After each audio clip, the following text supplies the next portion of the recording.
Bu ziyafət masasına baxıb elə biləcəksiniz ki, mən yəqin etiket qaydaları, süfrə mədəniyyəti haqqında danışacağam. Mənim sahəm deyil. Amma mən bir qonaqlıqda necə rəftar eləməli, söhbəti, ünsiyyəti necə qurmalı, bədən dilimizi necə düzgün istifadə eləməli, göz təmasımızı nə cür qurmalı, bax, bunlar haqqında danışacağam. Fərqli yerlərdə əyləşə bilərsiniz. Ya ortada, ya başda, ya burada, fərqi yoxdur. Harada olmağınız önəmli deyil. Sizin rəftarınız sizi məkanın sahibi eləyəcək. Harada oturmağınızdan asılı olmayaraq, sizin rəftarınız, nitqiniz, danışığınız sizi məkanın yiyəsi eləyəcək. Hətta bu qədər.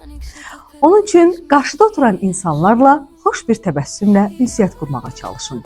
Bəzilərini ilk dəfə görmüş ola bilərsiniz, bəziləri ilə ilk dəfə tanış ola bilərsiniz. Bu sizə fürsətlər verəcək.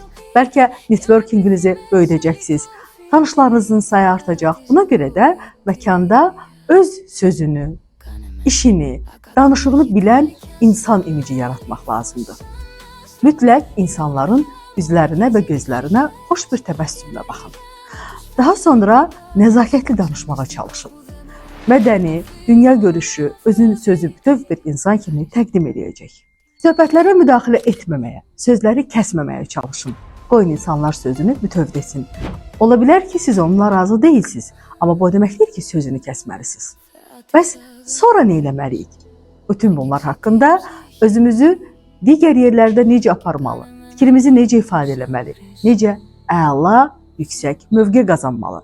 Bax, bununla bağlı təlimlərimizi alıb geniş biliyə malik ola bilərsiniz. Buyurun.